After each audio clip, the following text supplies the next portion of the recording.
प्राय ग्रंथों की रचना करते समय उनकी सफलतापूर्वक समाप्ति के लिए आरंभ में कोई श्लोक, पद्य या मंत्र लिखा जाता है। इसी तरह किसी शुभ कार्य को शुरू करते समय मंगल कामना के लिए जो श्लोक, पद्य या मंत्र कहा जाता है उसे मंगलाचरण कहते हैं। अक्सर हम देखते हैं कि संगीत समारोह की शुरुआत गणेश वंदना या सरस्वती वंदना से की जाती है।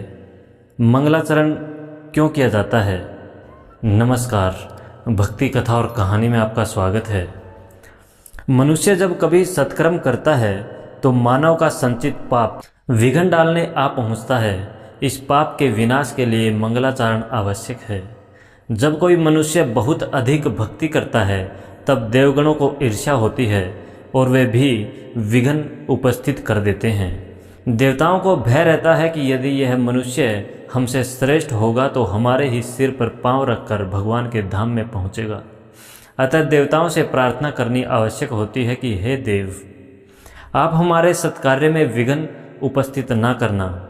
पूज्य डोंगरे जी महाराज ने इस बात को बहुत सुंदर प्रसंग से समझाया है। एक बार श्री कृष्ण हस्तिनापुर में धर्मराज युधिष्ठिर की राजसभा में बैठे थे। तब एक ऋषि ने कहा कि शास्त्र में वर्णन है कि जब कोई मनुष्य परमात्मा का ध्यान करने बैठता है तब 1,00,000 पुरुष उसमें विघ्न डालने आ जाते हैं।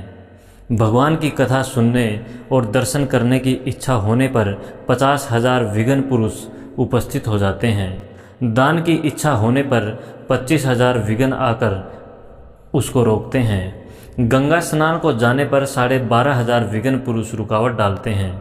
भीमसेन को ऋषि की बात पर विश्वास नहीं हुआ। उन्होंने श्री कृष्ण की ओर देखते हुए कहा, शास्त्र में लिखा सब सच ही हो ऐसा नहीं है, कभी कभी अतिशयोक्ति भी होती है। गंगा स्नान में कौन विघ्न डालता है? भगवान श्री कृष्ण ने कहा, भीमसेन, शास्त्र जिन ऋषियों ने लिखे हैं उन्हें कोई स्वार्थ नहीं था, वे क्यों झूठ लिखेंगे? वृक्षों के नीचे रहने वाले और कंद मूल पर जीवन निर्वाह करने वाले ऋषिगणों ने ईश्वर की प्रेरणा से ही शास्त्र लिखे हैं। विघ्न करने वाला दिखाई नहीं देता पर विघ्न आते ही रहते हैं।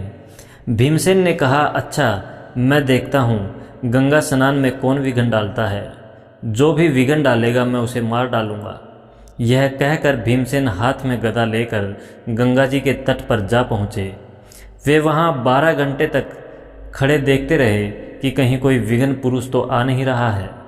भीमसेन के सामने लोग गंगा जी में स्नान करके जाते रहे।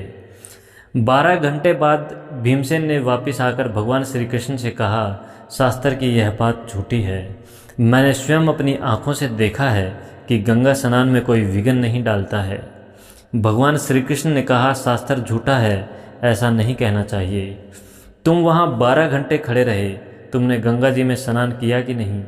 भीमसेन ने कहा, मैं तो वहाँ गदा लेकर विघ्न पुरुष का इंतजार कर रहा था।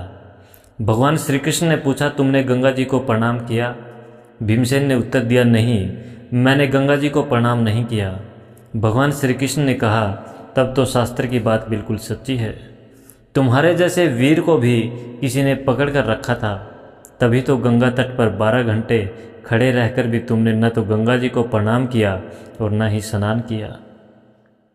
सत्कर्म में विघ्न आते ही हैं, इसीलिए सत्कर्म के आरंभ में मंगलाचरण करना चाहिए। परमात्मा का सब कुछ मंगलमय है, इसलिए मंगलाचरण में परमात्मा के ध्यान करने की आज्ञा दी गई है। श्रीमद् भागवत पुराण का मंगलाचरण। श्रीमद् भागवत में 3 बार मंगलाचरण आते हैं। प्रथम स्कंद के आरंभ में व्यास जी का, भागवत के मध्य में सुखदेव जी का और समाप्ति में सूत जी का मंगलाचरण है। श्रीमद् भागवत के मंगलाचरण में व्यास जी कहते हैं, सत्यम परम धीमहि, अर्थात परमात्मा जो सबसे श्रेष्ठ है, प्रकाशमय है, सत्य है, उनका ध्यान हम कर रहे हैं। व्यास जी ने भगवान का ध्यान करने की आज्ञा दी है क्योंकि इससे अमंगल दूर होता है, जिससे इस जगत की सृष्टि, स्थिति और प्रलय होते हैं, क्योंकि वह सभी सद्रूप पदार्थों में अनुगत है और असत पदार्थों से पृथक हैं। जड़ नहीं चेतन है, परतंत्र नहीं स्वयं प्रकाश है।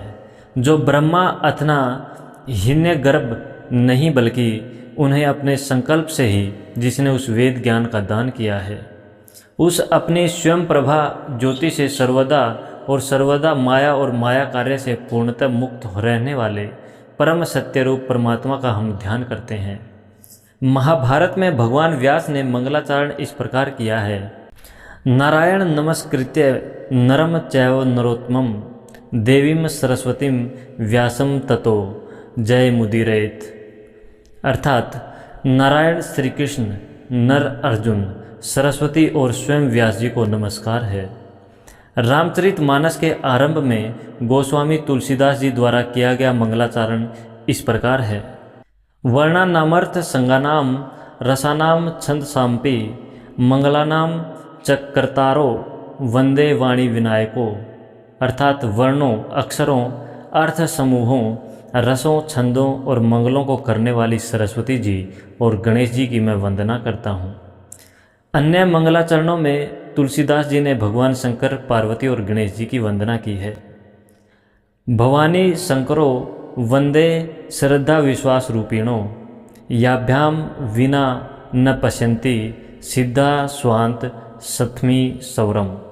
अर्थात श्रद्धा और विश्वास के स्वरूप पार्वती जी और भगवान शंकर जी की मैं वंदना करता हूँ, जिनके बिना सिद्ध जन अपने अंतःकरण में स्थित ईश्वर को नहीं देख पाते। गाइए गणपति जगवंदन शंकर सुवन भवानी नंदन सिद्धि सदन गजवदन विनायक कृपा सिंधु सुंदर सब लायक। मोदक प्रिय मुद मंगल दाता विद्या बारिदी बुद्धि विदाता।